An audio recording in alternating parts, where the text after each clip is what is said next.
Tu te Oui. T'es censé me laisser terminer ma phrase, tu sais. Et alors, tu crois que personne t'a vu venir avec tes tu te rappelles les contes de la crypte, tu te rappelles Mighty Max? Toutes ces séries n'étaient qu'une mise en bouche avant d'aborder le sujet principal. La série qui a supporté le genre à son paroxysme, mêlant humour, émotion, esthétique d'horreur et enquête policière.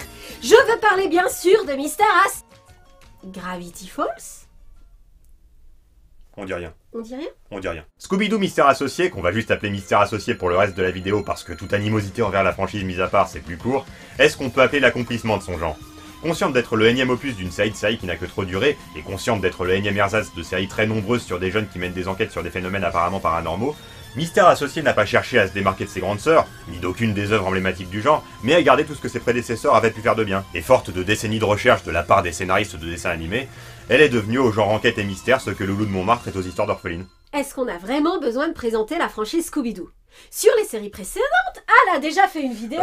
On va quand même refaire un bref topo sur la franchise Scooby-Doo. La première série, Scooby-Doo Où es-tu, raconte les aventures d'un gang de jeunes qui voyagent en van et enquête sur ce qui ressemble à première vue à des phénomènes paranormaux, mais va se révéler à chaque fois être des escroqueries. Des criminels qui se déguisent en monstres pour éloigner les curieux de l'endroit où ils ont caché leur butin ou quelque chose du genre. Pour une raison obscure, les inventeurs du concept ont estimé qu'il n'était pas assez intéressant, et que pour éviter que les gamins s'ennuient, il fallait meubler l'essentiel du temps d'épisode avec les gamelles et excentricités du crétin trouillard de service et de son double canin qui parle. Le fait est que ces gamelles et excentricités ont plu puisque chaque nouvel opus de la franchise s'est basé sur ce ressort comique. C'est l'enrobage autour qui a varié. Bien que les gags de gros ne soient franchement pas notre truc, ce n'est pas le principal reproche que nous faisons à la franchise. Ce que nous lui reprochons, c'est d'avoir été rediffusé ad nauseam et d'avoir tellement occupé le temps d'antenne que dans n'importe quel reportage de France 2 où on interviewe une famille et que les enfants regardent la télé dans le fond, il y a de grandes chances que ce soit Scooby-Doo. True story. Cette omniprésence serait lassante même venant d'un dessin animé riche et distrayant. Mais Scooby-Doo, c'est assez chiant de base. Ok, on connaît surtout quoi de neuf Scooby-Doo et on n'a regardé que quelques épisodes de chacune des autres séries. Mais il y a une telle constance dans la façon dont toutes ces séries, à toutes les époques, ont choisi de se focaliser sur les aspects de l'intrigue qui nous intéressent le moins, qu'il est peu probable qu'elles nous convaincraient même si on les voyait intégralement. En un mot commençant, Scooby-Doo, c'est franchement pas notre truc. Et quand Mystère Associé est sorti, on s'est dit ok, une énième série Scooby-Doo. Si nous avions su... Le pire c'est que c'est bien une énième série Scooby-Doo. Mystère Associé s'appuie très largement sur son héritage, et la VF, consciente de celui-ci, pousse le vice jusqu'à orthographier Scooby-Doo comme du temps des premières séries dans le titre des épisodes, en dépit de l'orthographe moderne adoptée dans le titre de la série. Ou alors c'est juste qu'il y a un traducteur qu'on a oublié de mettre au courant. Toujours est-il que Mystère Associé ne renie pas sa franchise, elle en fait juste quelque chose de bien. C'est comme si les auteurs intelligents et motivés avaient repris un concept un peu bateau en se demandant réellement ce qu'on pouvait en faire. Ils ont trouvé, mais ils ont si bien trouvé que ça ne pouvait se réussir qu'une fois. Je ne pense pas qu'une autre série Scooby-Doo aura l'heure de nous plaire autant. Paradoxalement, Mystère Associé est audacieuse, malgré le fait d'assumer son statut d'énième opus d'une franchise, d'énième série d'un genre très usité. Malgré ou grâce à ce fait. C'est parce qu'elle ne fait pas semblant qu'il n'y a rien eu avant elle qu'elle peut exploiter à fond tout ce qui a déjà été inventé pour le genre comédie-horreur, et tenter des choses qui n'ont jamais été tentées. J'ai dit coucher. Malheureusement, on ne va pas pouvoir vous en parler dans le détail. Et non. Mystère Associé est une série à suivre. Chaque épisode a beau avoir son enquête du jour, il y a un fil rouge qui progresse un peu dans chaque. Et ce fil rouge, soit on ne vous en dit rien, soit on vous en dit tout. Et pas question de vous priver de ça. S'il ne doit y avoir dans cette émission qu'une seule série à ne pas spoiler, ce sera Scooby-Doo Mystère Associé. Et croyez-moi, pour nous c'est terrible parce qu'on aurait vraiment beaucoup de choses à dire dessus. Bon, même en s'interdisant de parler du fil rouge, il nous en reste tout de même énormément à dire. Mais comme on ne vous appâtera pas en vous demandant juste de nous croire sur parole quand on vous dit que l'intrigue de fond est bien, je vais quand même vous donner les pitchs. Nous sommes à Crystal Cove, côte ouest, ville autoproclamée l'endroit le plus hanté de la planète. Elle doit cette réputation à 3 choses. La bonne volonté de ses autochtones pour l'entretenir, il faut dire que l'économie locale repose beaucoup sur le tourisme que cette réputation génère, quelques chapitres sombres et inexpliqués dans son histoire, mais surtout, une curieuse mode chez les criminels locaux de profiter de la réputation de la région pour dissimuler leurs crimes en se déguisant en monstres. Le fils un peu autiste du maire et ses amis du lycée en sont arrivés, on ne sait pas trop comment, à consacrer la quasi-totalité de leur temps libre à traquer et démasquer les escroqueries de ce type. Ce qui leur vaut l'inimitié de leurs concitoyens, vu que les monstres, ça se vend mieux quand c'est pas démasqué. Les 2 seuls habitants à les soutenir sont la responsable de la radio locale, Angel Dynamite, qui leur permet d'utiliser sa station comme QG, et un mystérieux indique anonyme qui leur envoie des indices et signe ses messages Monsieur E. Mr. E en fait, comme Mystery. Pas mal de choses se perdent à la traduction. Parfois même c'est un peu ridicule. Mon encyclopédie en ligne préférée ajoute également ceci. Les écrits évoquent une catastrophe. Mais dis-le que c'est Wikipédia. En anglais, elle dit j'ai cherché sur Google sans craindre d'avoir un procès aux fesses. Parfois c'est le contraire. La VF est plus précise que la VO sur des repères chronologiques et en devient du coup incohérente. Fort heureusement, cette série est si riche qu'il en reste suffisamment pour que ce soit appréciable en VF. Il vaut d'ailleurs mieux parce que les voix originales de Fred et de Scooby-Doo sont les mêmes que dans Scooby-Doo Où es-tu? L'effet est... bizarre. Oh, come on, Daphne. You know you don't care about that girly stuff. That's why we're such good friends. On a voulu regarder en VO. On n'a pas réussi à cause de ça. Mais j'en reviens à mon pitch. Oh que non, tu n'en reviens pas à ton pitch, tu en as bien assez dit. Il y a une particularité importante de cette histoire que je n'ai pas évoquée et qui doit être mentionnée. Donc, on sait qu'il y a des fans de la franchise dans le public. Si, vous cachez pas, c'est à vous que je m'adresse. Vous vous rappelez Scooby-Doo sur l'île aux zombies? Oui? Vous vous rappelez des premières minutes? Du problème de départ? De la chanson?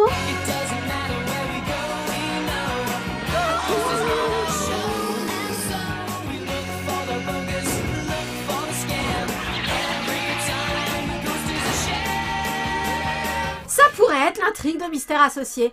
La popularité de la bande à Fred dans leur ville vient du fait qu'ils retirent tout le glamour des fantômes en montrant qu'ils sont faux. Et oui, ils le sont toujours. Par contre, il y a bien une raison pour que tous les criminels du coin choisissent ce modus operandi bizarre. Et cette raison, par contre, est paranormale. Je n'en dis pas plus, mais apporter cette précision était important. Déjà parce qu'il vaut mieux être prévenu, pour ne pas se sentir aussi déstabilisé que quand Guran se change en panthère dans Fantôme 2040. Ensuite, parce qu'une partie du plaisir vient de là. Il y a de la magie dans cet univers. Il existe toujours une possibilité que le monstre du jour soit un vrai monstre. D'ailleurs, les héros, même ceux qui se présentent comme sceptiques par nature, restent toujours ouverts à l'éventualité que le monstre du jour soit réellement un monstre. Autant quand ils font ça dans les autres séries, c'est énervant, autant là, ça prouve qu'ils sont pas bornés. Une partie du plaisir peut-être, mais le plaisir vient surtout du fait que l'histoire est racontée avec talent. Ça, c'est rien de le dire. Là encore, on va pas pouvoir vous donner les détails et du coup, ça va être dur de s'expliquer. Dire que les scénaristes ne font jamais de faute de goût dans leur choix narratif, ce serait faux. Il arrive qu'emportés par leur verve, ils fassent se produire hors cadre des événements auxquels on avait vraiment envie d'assister en direct, terminant l'épisode sur un cliffhanger, commençant le suivant après une ellipse, et ne nous informant de ce qui s'est passé dans l'intervalle qu'au bout d'un moment, au détour d'une conversation avant de passer à autre chose. C'est pas rare de faire ça dans les séries qui veulent surprendre et impressionner, mais ne se soucient pas trop d'être globalement une bonne histoire. Et d'habitude, quand ça arrive, je décroche de la série. Mais les auteurs de Mystère Associé se souciaient d'écrire une bonne histoire. Leur talent, ça n'a pas été d'éviter les erreurs, mais de réussir si bien le reste que les erreurs ne suffisent pas à nous faire décrocher. La structure des épisodes étant, pendant la majeure partie de la série, l'enquête du jour ponctuée d'anecdotes qui concernent l'intrigue principale, une des difficultés était de faire en sorte qu'on ne s'ennuie pas pendant l'enquête. Globalement, cette difficulté a été bien surmontée. Il arrive qu'on ait du mal à se concentrer sur le monstre du jour parce qu'on est frustré que le début de l'épisode ne raconte pas la suite du cliffhanger de l'épisode précédent, ou que les personnages étant distraits de leur enquête par leurs problèmes relationnels, on en se distrait aussi. Mais ce n'est jamais vraiment dû au manque d'intérêt de l'enquête elle-même. Les scénaristes ont autant mobilisé leur imagination pour l'intrigue du jour que pour l'intrigue principale, et le mystère de l'épisode est toujours haut en couleur. C'est exactement ça. C'est pas que la série ne fait aucune erreur, c'est que ces erreurs ne sont jamais imputables à un manque d'effort. Au contraire, en général, les éventuels couacs peuvent s'expliquer par « ils ont voulu trop en faire ». Et de toute façon, des couacs, il n'y en a pas tellement. On les remarque parce que la série nous habitue à la trouver intelligente. Contrairement à la plupart des autres séries Scooby-Doo où les héros voyagent dans des lieux totalement différents, Mystère Associé se déroule presque intégralement dans les environs de Crystal Cove, ce qui permet la mise en place de personnages et d'éléments récurrents qui permettent d'approfondir l'univers et aident le spectateur à s'y intéresser. Et cette série adore rendre récurrents des éléments qui n'avaient pas forcément besoin de l'être. C'est paradoxal pour une série à suivre dont le fil rouge progresse continuellement. Ce qui est paradoxal aussi, c'est que Mystère Associé a beau être la série Scooby-Doo la plus sérieuse, elle n'est peut-être pas celle qui se prend le plus au sérieux. La série tourne gentiment en dérision la formule Scooby-Doo et on pourrait même souvent dire qu'elle la parodie. Pardon, mais les autres fois on crie le nom des méchants tous ensemble en les reconnaissant. Notamment lors du sempiternel discours d'explication du pourquoi et du comment le criminel sous le masque s'est fait passer pour un monstre et sa complainte comme quoi il aurait réussi si les héros ne s'étaient pas mêlés de ses affaires. Ce dernier point est évidemment très parodiable et très parodié, même s'il n'existait pas du temps de Scooby-Doo et tu. Et si vous ne vous en étiez pas mêlés, bande de petits fouineurs, Oh, te fatigue pas, à la fin on la connaît par cœur. Mais curieusement, ce qui est le plus tourné en dérision, c'est le pourquoi et surtout le comment. Au fil de la série, les méchants du jour sont de moins en moins des voleurs en costume et de plus en plus des super vilains. Et autant parfois leur technique est vaguement crédible, ou au moins fait référence à des choses qui existent vraiment, autant souvent l'explication de comment le criminel s'y prend pour se faire passer pour un monstre est aussi invraisemblable que les origin story des Choc à Pic et sert juste à dire ta gueule c'est pas magique. C'est hilarant. Une chose que la série a faite dans ce sens, qui est un ingrédient majeur de son efficacité et qui garantit qu'on ne s'ennuie pas pendant l'enquête du jour, c'est qu'elle a hyper codifié tous ces éléments récurrents, beaucoup plus que les autres séries Scooby-Doo, en particulier par le biais de la musique.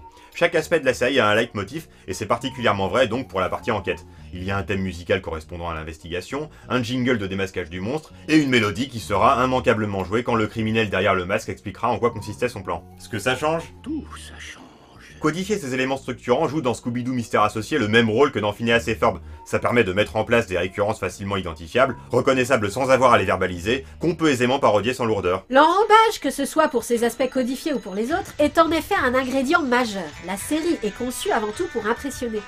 Du choix des couleurs et des lumières au choix des péripéties qui vont arriver aux héros, et jusque dans le choix du type de gag, tout est orienté vers ce mot d'ordre, impressionner et surprendre, peu importe que ça ait du sens et quel sens ça a.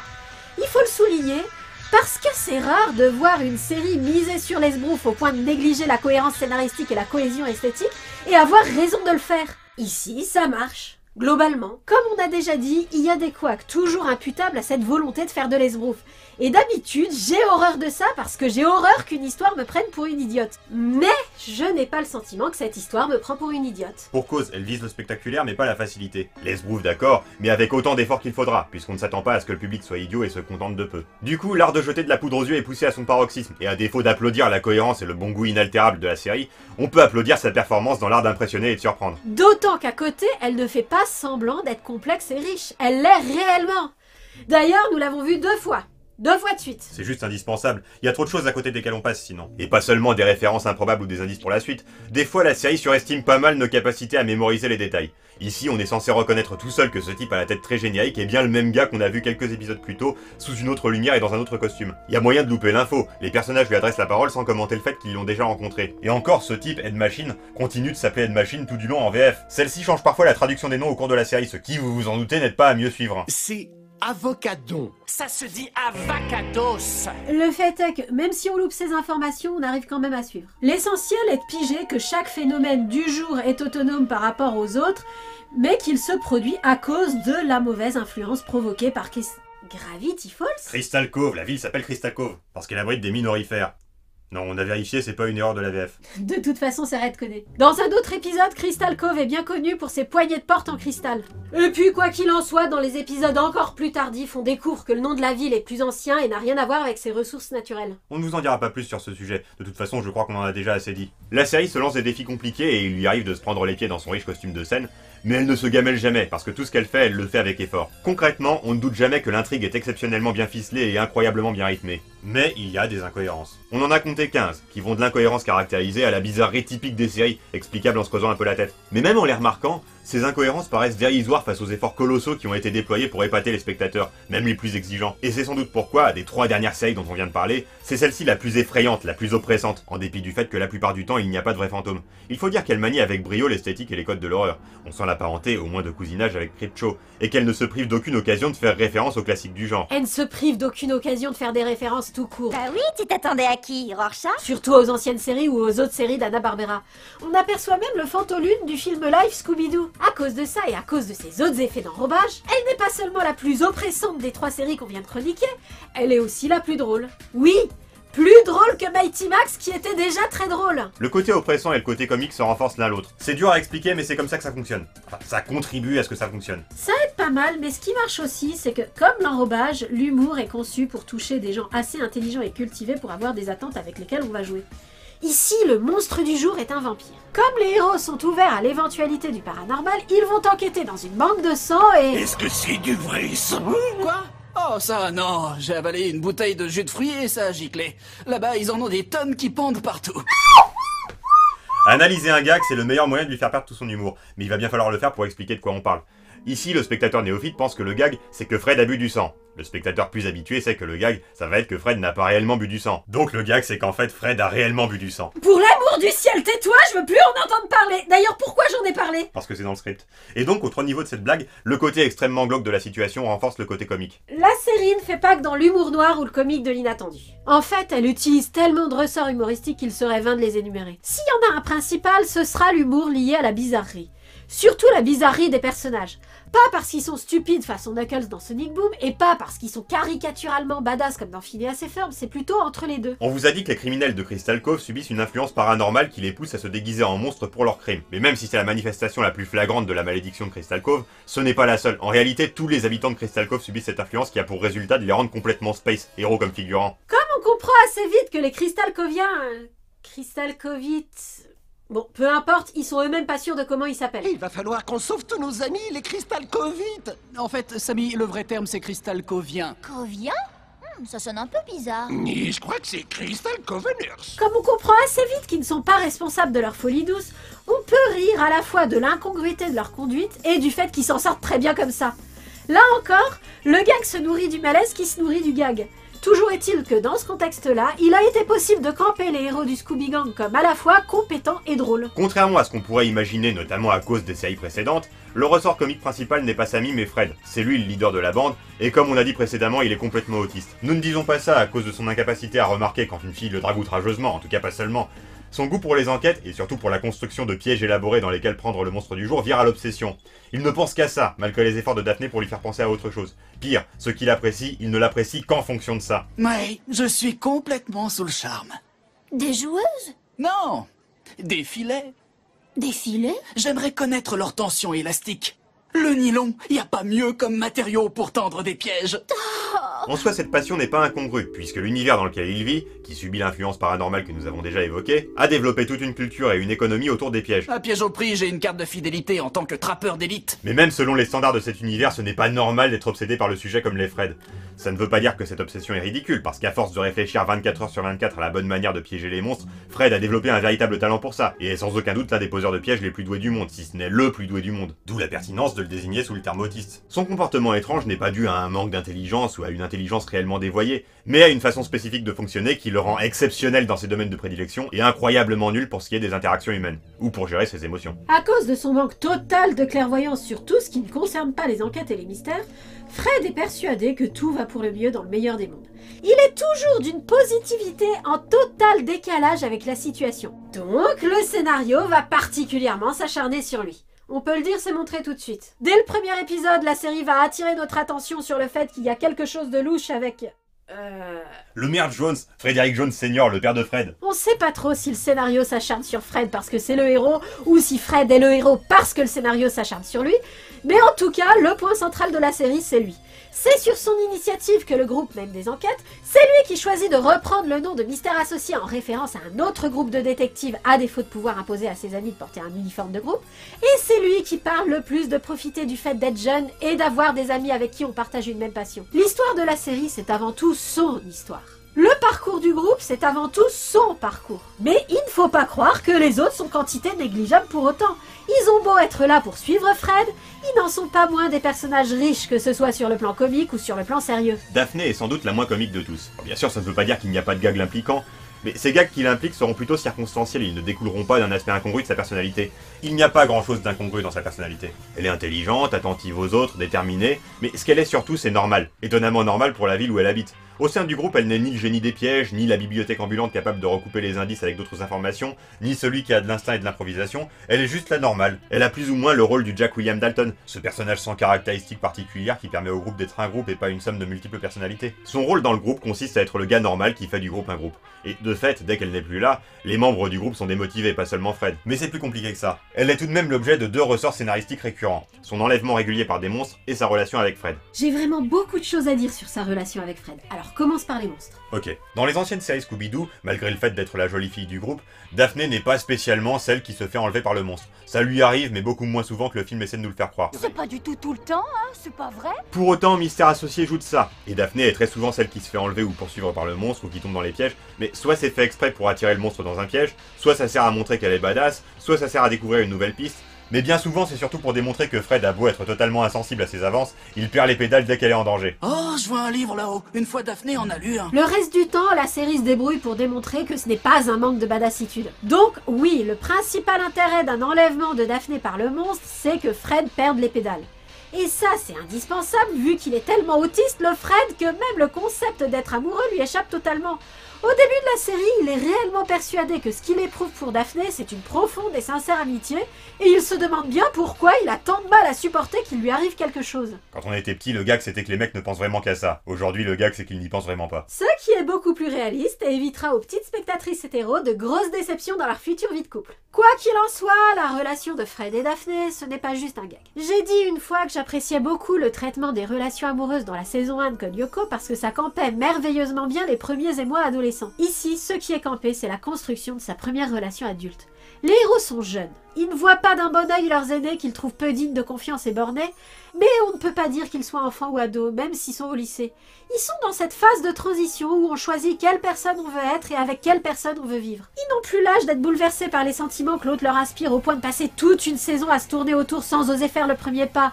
Daphné drague Fred de manière décomplexée, et même si elle a 2-3 répliques où elle prétend que ses sentiments sont un secret, elle les affiche sans complexe aucun. Et elle n'est pas hésitante dans ses sentiments. Elle est sûre de ce qu'elle veut parce qu'elle est sûre de ce qu'elle est. Chérie, considère que c'est comme si tu devais goûter un nouveau morceau de viande. Pourquoi prendre du steak haché quand tu peux avoir une entrecôte de premier choix? Mais je n'aime pas la viande. Moi, j'aime les légumes, comme Fred. Ouais, c'est ça, rigole. N'empêche que ses sentiments pour Fred ne sont pas aveugles. Ce n'est pas un Fred imaginaire qu'elle aime, ni un beau visage. C'est bien le Fred autiste et passionné qui lui plaît. Pour autant, elle n'a pas l'intention de s'accrocher à une illusion, et si elle a l'impression que c'est mort avec Fred, elle essaye d'être raisonnable et d'y renoncer. La chanson que Daphné compose quand elle infiltre un groupe de rock pour une enquête et qui est sur le thème « Puisqu'il ne m'aime pas comme je voudrais, je dois laisser tomber », c'est typiquement une réaction de jeune adulte qui doit admettre que la vie n'est pas forcément idéale et que des fois il faut renoncer à un amour. Ça, c'est un détail très important. En dépit de tous les discours que nos héros peuvent tenir sur les adultes corrompus en qui on ne peut pas avoir confiance, l'enjeu pour eux tout au long de la série est bien qu'ils entrent dans l'âge adulte et qu'ils s'efforcent de devenir des adultes décents. La réussite du couple Daphné-Fred qui arrive à être ensemble malgré les écueils est un bon exemple, et l'échec du couple Vera-Samy un bon contre-exemple. Tu vas pas parler du couple Vera-Samy avant d'avoir présenté Vera, Samy et Scooby-Doo. Pardon, je m'emporte. Par qui je commence? Par Vera. C'est elle qui a subi le moins de transformations par rapport aux précédentes séries. Enfin, plus exactement, c'est elle qui est la plus conforme aux attentes du spectateur. Tous les autres ont subi des modifications radicales. Fred est devenu autiste, Daphné s'adapte à Fred, Samy et Scooby-Doo ont gagné des neurones, mais Vera est restée Vera. Du moins ce que peut être Vera une fois mise dans une série intelligente et profonde. C'est surtout sur le plan physique qu'elle a changé. On ne modifie pas grand-chose, mais on modifie ce qu'il faut pour donner un tout autre effet. On lui rajoute un peu de poitrine et des nœuds dans les cheveux, et au lieu d'être la fille moche qui a eu le temps de devenir intelligente en grandissant parce que les garçons l'ont laissée tranquille, elle devient une fille jolie mais qui ne sait pas se mettre en valeur parce qu'elle n'a pas confiance en ses pouvoirs de séduction. Beaucoup de dialogues insistent sur le fait que Vera est complexée parce qu'elle est trop intelligente. Ce qui est étrange d'une part parce qu'elle n'est pas plus intelligente que les autres, elle est simplement l'informaticienne et la scientifique du groupe, ce qui, vu la façon dont les geeks sont représentés dans cette série, n'est pas un signe d'intelligence, et d'autre part parce que si elle est complexée par quelque chose, c'est visiblement par son physique. Et oui, il y a une raison scénaristique au fait qu'elle porte un col roulé même pour aller au bal. On peut voir dans cette histoire de complexer parce que trop intelligente une volonté de camper Vera comme une Daria, quelqu'un qui sent en décalage avec tout le monde parce que consciente de ce que les autres autour d'elle font de crétins, mais irrésistiblement attirée par Trent. Mais les scénaristes ne devaient pas être trop au clair sur ce qui fait que Daria est Daria, et n'ont pas su l'exprimer autrement qu'en disant qu'elle est complexée parce qu'elle est plus intelligente. Un des problèmes que j'avais avec les saisons tardives de Daria, c'est que les personnages que Daria trouve crétins ne sont plus réellement crétins, et que le mépris que Daria a pour eux devient illégitime. Scooby-Doo Mystère Associé évite cet écueil. D'abord parce que comme dans Mr Mask, la crétinerie n'est pas tant répartie en fonction des personnages qu'en fonction des situations, ce qui fait que tous les personnages ont un certain degré de crétinerie mais sans que ça les empêche d'être efficaces.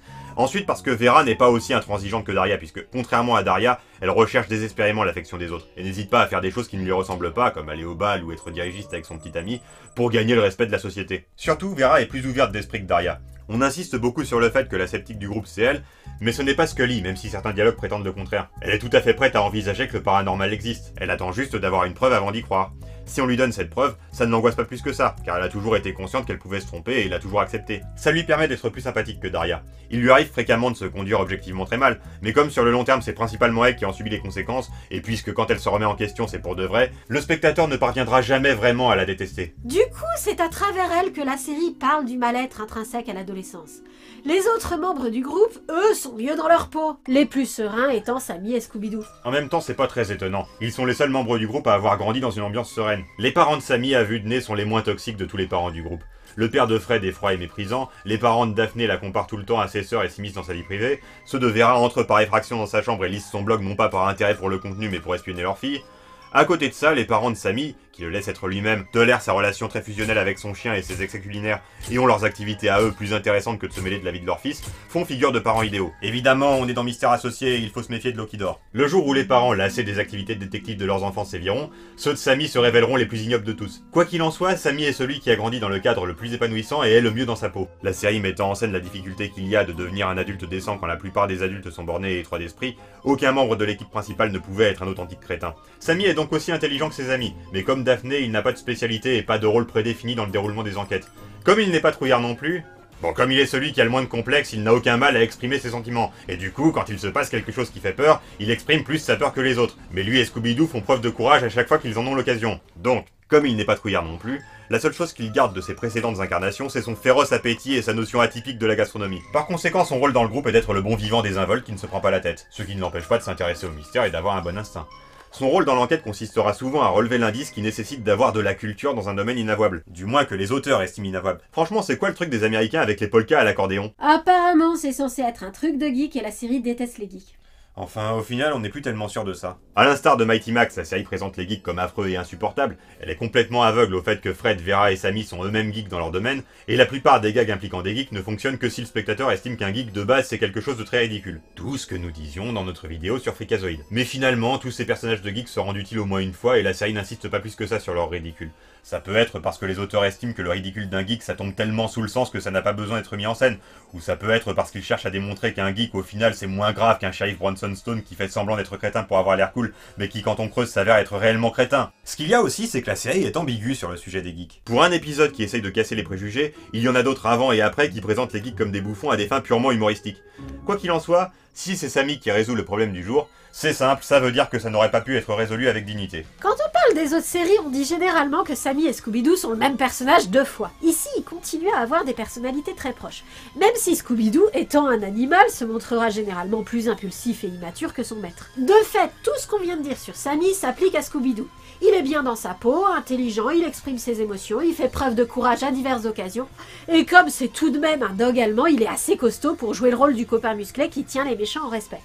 Il sait crocheter les serrures avec ses griffes, il parle plutôt bien, quoiqu'avec un défaut d'élocution fréquemment mentionné par les personnages. Scooby, c'est Vera. Passe-moi Sammy. Parce que j'ai beaucoup de mal à te comprendre au téléphone. Et il comprend parfaitement les humains, même bâillonnés. Il sait lire et prétend avoir appris seul. Le fait qu'il soit un chien qui parle n'a rien de choquant dans l'univers de notre histoire. On l'apprend peu à peu. Les animaux qui parlent, ils sont rares, mais leur existence est reconnue. Et attention, on ne parle pas d'animaux trafiqués par l'homme pour avoir la capacité de parler, parce qu'il en existe aussi. Mais ceux que nous venons d'évoquer sont naturellement comme ça, et ce n'est pas incongru. On peut même en commander sur internet si on veut. Il y a des gens que ça perturbe au point d'en parler tout le temps, mais quand même pas assez pour susciter un rejet. Apparemment, la société s'y est même habituée au point de tolérer que les animaux qui parlent suivent leur maître en classe. Ça c'est sans doute à la discrétion du professeur, et ceux de Crystal Cove n'ont sans doute pas envie de contrarier le fils Rogers. Ça a l'air d'être une famille assez riche, sans doute pas aussi riche que les Blake, les parents de Daphné, mais probablement plus riche que le maire Jones. Il y a guère que Vera qui appartiennent au petit peuple, et encore, ses parents ont leur propre affaire. Quoi qu'il en soit, Scooby-Doo accompagne Sammy à l'école et on ne voit jamais personne se demander ce qu'il fait là. On apprend l'origine des animaux qui parlent dans un épisode tardif. En attendant, on a l'occasion de constater que le monde s'est adapté à la présence de ces animaux. Ils ne sont pas nombreux, mais ils sont apparemment dotés, en plus de la parole, d'une longévité exceptionnelle. On n'est pas complètement sûr pour cette histoire de longévité, c'est juste qu'elle permettrait d'expliquer certaines bizarreries du scénario, comme le fait que Scooby-Doo est présenté comme un jeune chien malgré le fait d'avoir le même âge que Sammy. Et le fait que les animaux qui parlent impressionnent si peu les gens malgré leur rareté. Bref, vous l'avez compris, on a gardé le principe de faire de Scooby-Doo le double de Sammy mais en chien. Pour que sa présence ne soit pas redondante avec celle de Sammy, on a d'une part exploité le fait qu'il soit un chien, d'autre part exploité sa relation avec Sammy. Elle est touchante.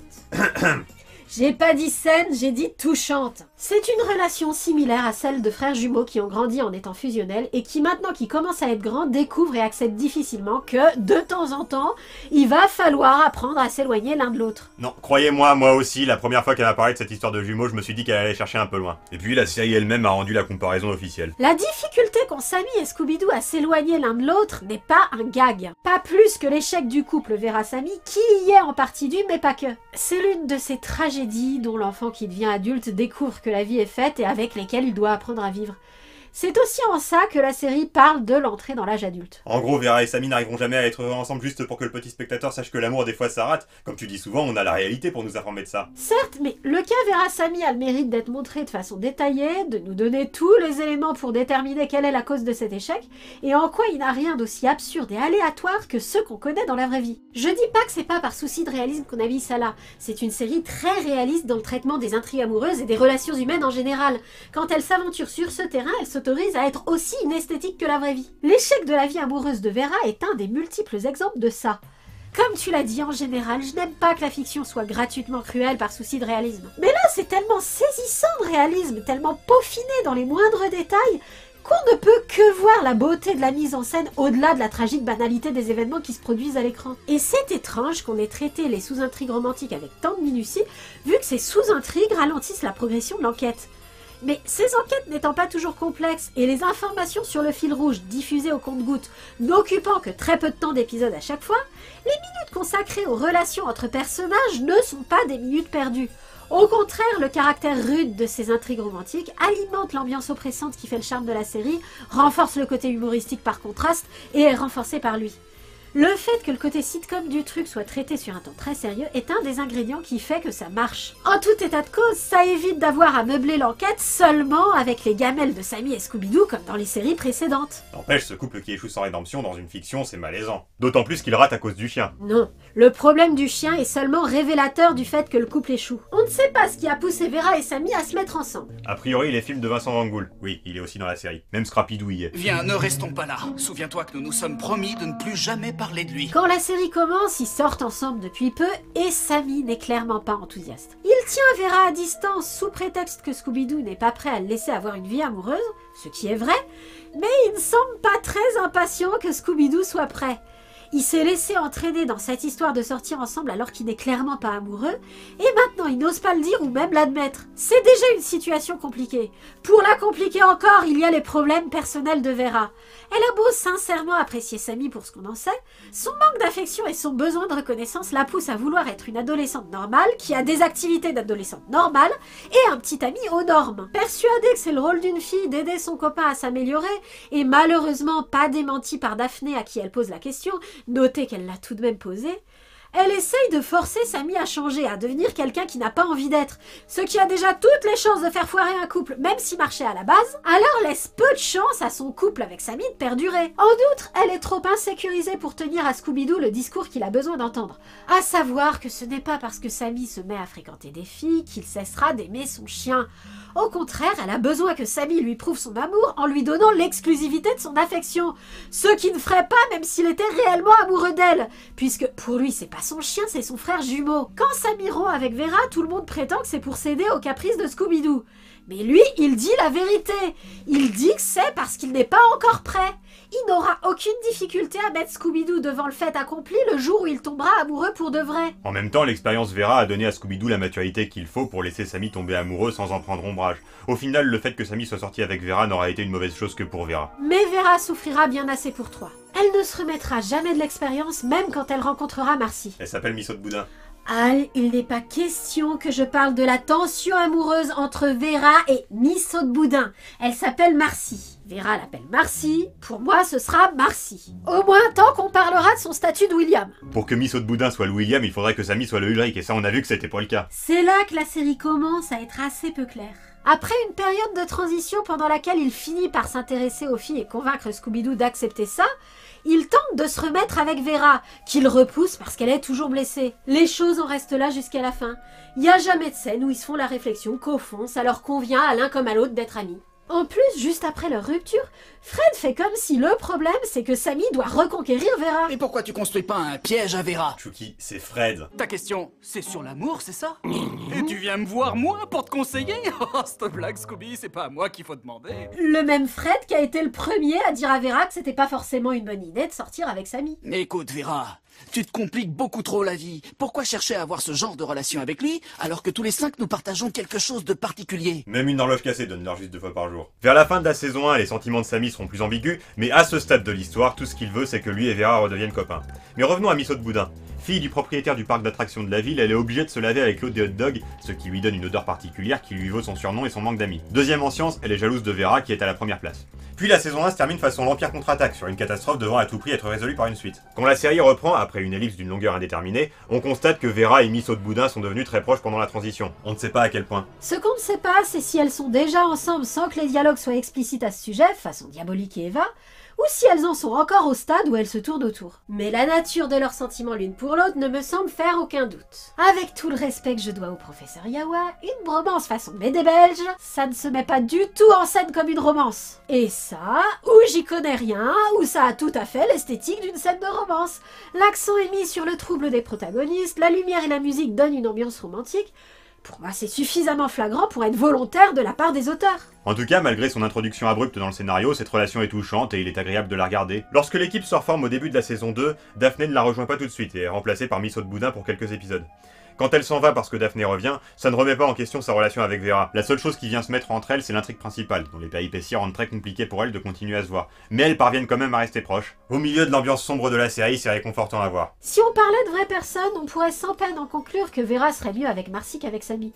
Elles ont des caractères très proches et énormément de centres d'intérêt communs. Mais on n'est pas dans la vraie vie, et malgré le fait que la relation de Vera et Marcy soit touchante en soi, malgré le fait qu'elles font figure de couple idéal, on doit se demander ce que l'introduction de ce personnage apporte à la série. D'un point de vue esthétique, il n'était pas forcément intéressant de faire de Marcy le 6e Ranger. Elle est un personnage trop semblable à celui de Vera.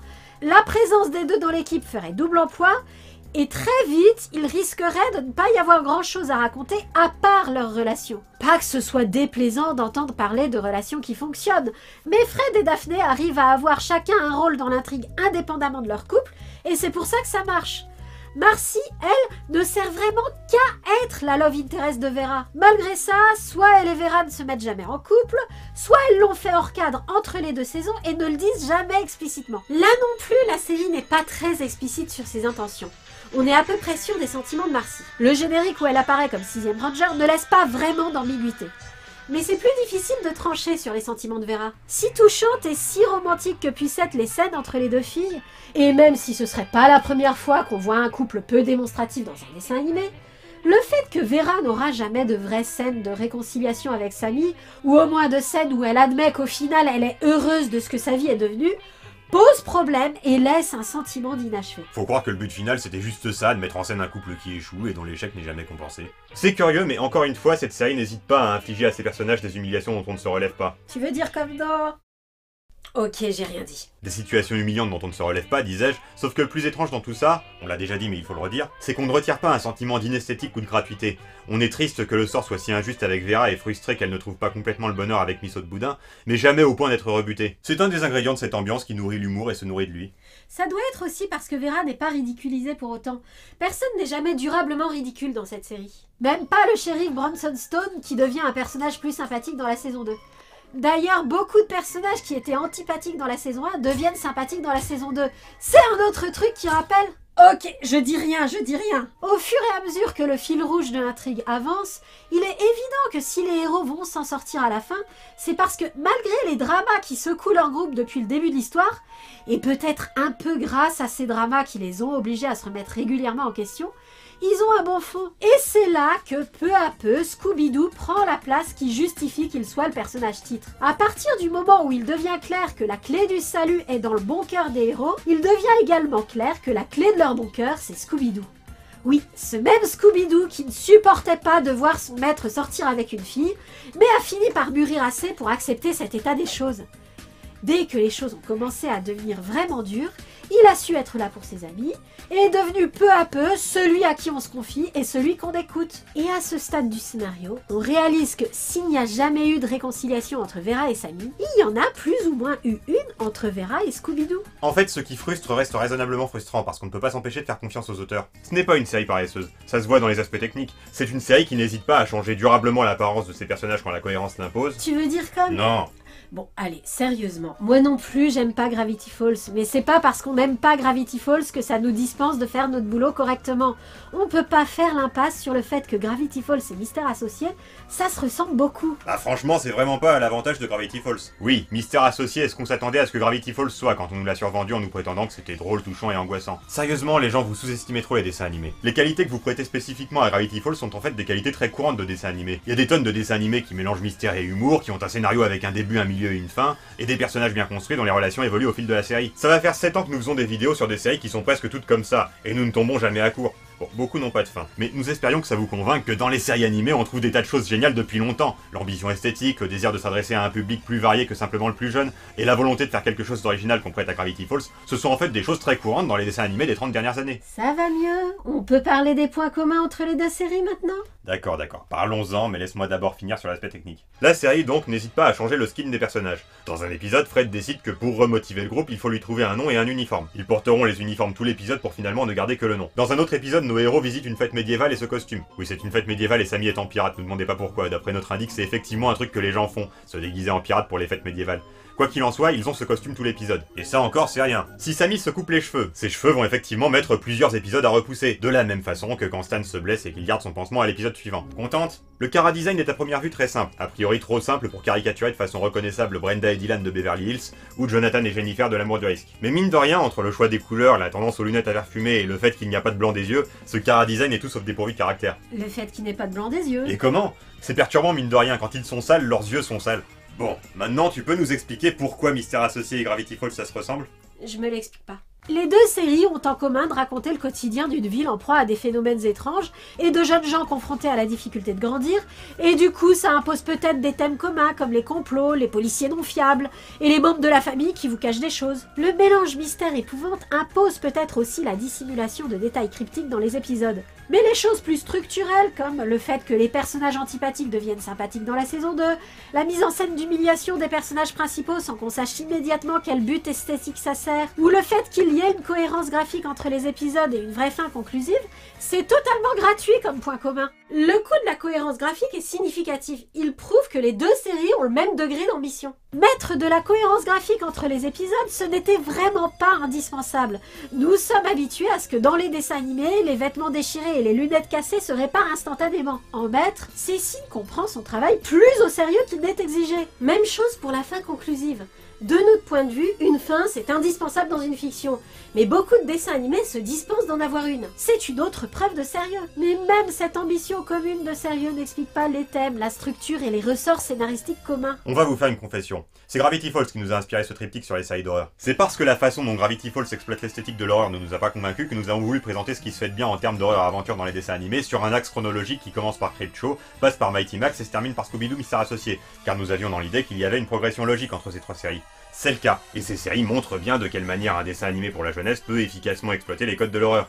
Mais le fait que Mystère Associé ressemble autant à Gravity Falls, par laquelle nous avions commencé, nous ne nous y attendions pas du tout. Ça a été une révélation pour nous, de voir le reflet de Gravity Falls dans un miroir déformant qui montre si clairement où le bas blesse à nos yeux dans Gravity Falls. C'est pourquoi nous n'insisterons pas davantage sur ce que notre triptyque révèle sur le bon usage des codes de l'horreur dans les dessins animés. Ce qui aurait pu faire échouer Mystère Associé sans les précautions qui ont été prises par les auteurs, et qui à nos yeux fait échouer Gravity Falls parce que ces précautions n'ont pas été prises, nous en avons un peu parlé dans cette vidéo.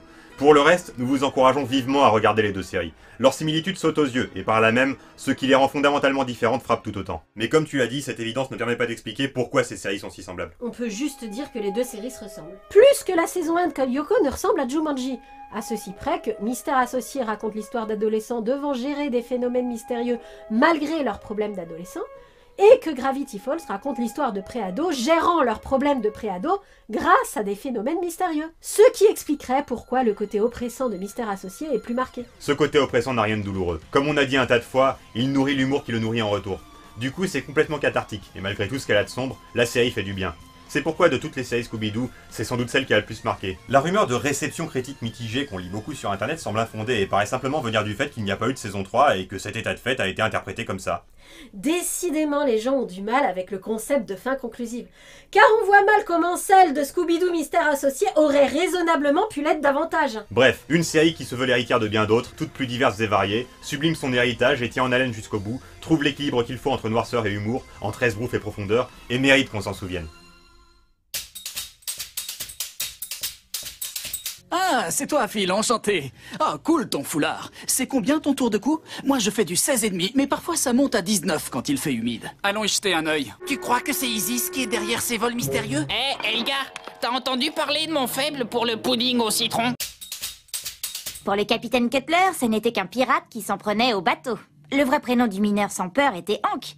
Charlie, lui, appartenait à Monsieur Jenkins, qui croyait qu'il serait plus lucratif d'avoir un parc d'attractions avec des robots fous. Wouter McPeet est peut-être responsable du bateau fantôme, mais il n'a jamais avoué être le terrible gardien du phare de l'angoisse. Apparemment, les aventures du pirate Baggy le clown s'arrêtent ici. Je n'aurai jamais ce fichu lapin d'Alice au pays des merveilles. Et tout ça, c'est de ta faute, Titeuf. T'arrêtes pas de me faire de l'ombre. Est-ce que tu me fais des infidélités? Ouais, comment ça, des infidélités? T'as entendu ça, Vera? C'est n'importe quoi, tu regardes trop de films. Ça n'a rien à voir. Et je suis pas du genre à vous rappeler qu'on vous l'avait dit, mais... On vous l'avait dit! Elga, tu vas refaire l'imitation de ce type très spécial. Tu sais, le type qui dit tout le temps spécial. Et dis-moi qui c'est. Ah, vous n'êtes pas d'humeur, hein? Faut chercher à me provoquer. C'est comme un de ces génies qui n'est compris que des centaines d'années après sa mort. Je ne suis pas sûre, mais j'ai entendu des voix à l'intérieur. Il y a plusieurs voix. Lors de mon premier combat, j'ai été bien moins efficace que toi. En plus, t'es pas la coéquipière de Green Arrow depuis très longtemps. Je t'ai dit que cette fois, les choses étaient différentes. Vous avez déterré un secret qui aurait dû rester caché à tout jamais. La vérité sur la malédiction qui s'abat sur Crystal Cove. Je crois que j'ai fait des dégâts. Mais en tout cas, je sais maintenant que j'ai retrouvé toutes mes forces.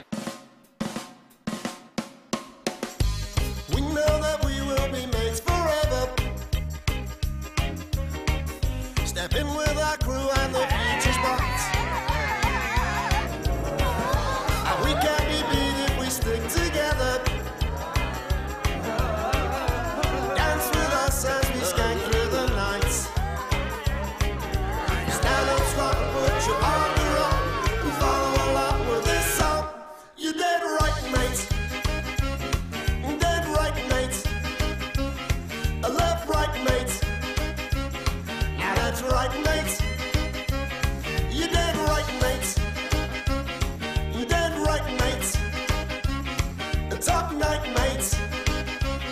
You're dead right, mate.